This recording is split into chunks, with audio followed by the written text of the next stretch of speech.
नमस्कार। आपको India Australia का वो ओडीआई मैच याद है जिसमें बारिश हो गई थी? बड़ा अजीब मैच था वो। इंडिया ने बनाए 136 रन, लेकिन ऑस्ट्रेलिया को टारगेट मिला सिर्फ 131 का, मतलब स्कोर से भी कम। ये कैसे हुआ? चलिए आज इसी डीएलएस मेथड की पूरी गुत्थी को सुलझाते हैं। देखिए, मैच के बाद हर क्रिकेट फैन के मन में यही एक सवाल था। स्कोर से भी कम का टारगेट मिलना, ये बात किसी को हजम ही नहीं हो रही थी। सबको यही लगा कि भाई ये तो सरासर बेईमानी है, नियम हमारे खिलाफ गए हैं। पर क्या सच में ऐसा था? ये देखिए स्क्रीन पर, यही तो वो कंफ्यूजन है जिसकी बात हर कोई कर रहा था। एक तरफ इंडिया का स्कोर 136 रन, दूसरी तरफ ऑस्ट्रेलिया को जीतने के लिए चाहिए थे सिर्फ 131 रन। सवाल यही है कि टारगेट बढ़ने की जगह घट कैसे गया। तो इस पूरी कहानी को समझने के लिए हम इन हिस्सों में बात करेंगे। पहले देखेंगे कि टारगेट इतना अजीब क्यों था, फिर समझेंगे कि ये डीएल मेथड आखिर है क्या भला, और सबसे जरूरी, विकेटों का इसमें क्या रोल था। और आखिर में इस सवाल का जवाब ढूंढेंगे कि ये बेईमानी थी या सिर्फ नियम का खेल था।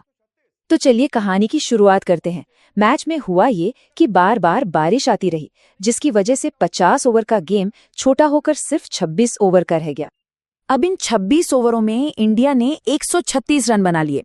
आमतौर पर जब ओवर कम होते हैं तो सबको लगता है कि डीएलएस मेथड लगेगा और टारगेट बढ़ जाएगा। सब उम्मीद कर रहे थे कि टारगेट शायद 170 के आसपास होगा, लेकिन हुआ इसका ठीक उल्टा। टारगेट घटने से सब हैरान रह गए। और इस अजीबोगरीब टारगेट के पीछे का जो कारण है, उसका नाम है Duckworth Lewis Stern method. Short में कहें तो डीएलएस। यही वो सिस्टम है जो बारिश से रुके हुए मैचों में इस्तेमाल होता है।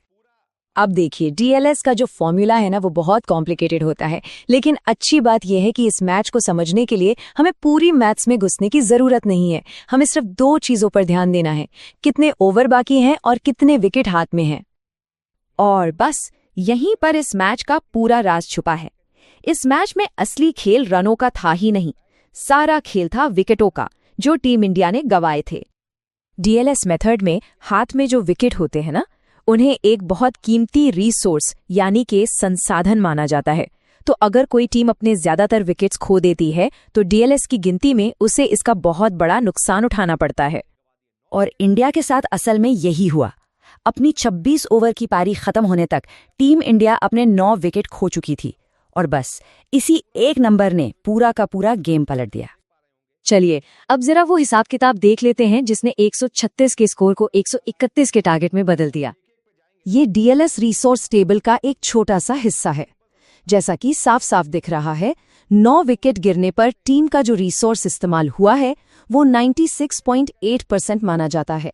बस इसी नंबर ने सब कुछ बदल दिया। अब देखिए, गणित बहुत सीधा है। इंडिया का स्कोर था 136, उसे 96.8 से गुणा किया गया और फिर 100 से डिवाइड कर दिया गया। जवाब आया 131.68, जिसे राउंड ऑफ करके 131 रनों का टारगेट बना दिया गया। इस बात को और अच्छे से समझने के लिए चलिए एक दूसरी सिचुएशन सोचते हैं। मान लीजिए, क्या होता अगर इंडिया ने 9 की जगह सिर्फ 5 विकेट खोए होते? अब जरा टेबल पर फिर से नजर डालिए। अगर सिर्फ 5 विकेट गिरे होते तो रिसोर्स परसेंटेज 96.8 की जगह होता सिर्फ 68.2।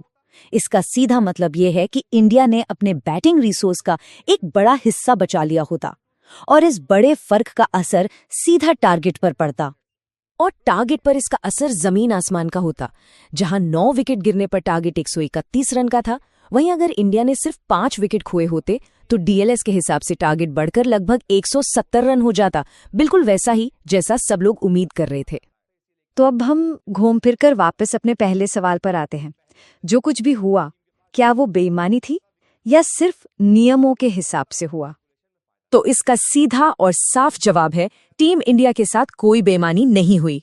नतीजा अजीब जरूर था, लेकिन ये पूरी तरह से डकवर्थ लुईस स्टर्न के नियमों के हिसाब से ही था। असल में भारत को अपने 9 विकेट खोने की कीमत चुकानी पड़ी। यही डीएलएस का सबसे बड़ा और मूल सिद्धांत है। जब भी बारिश की वजह से मैच छोटा हो तो पहले बैटिंग करने वाली टीम के लिए विकेट बचाकर रखना बहुत बहुत जरूरी हो जाता है। तो अगली बार जब भी किसी मैच में बारिश हो और डीएलएस की बात चले तो सिर्फ स्कोरबोर्ड पर रन मत देखिएगा, ये भी देखिएगा कि टीम ने कितने विकेट बचाए हैं, क्योंकि असली कहानी शायद वहीं छिपी हो सकती है।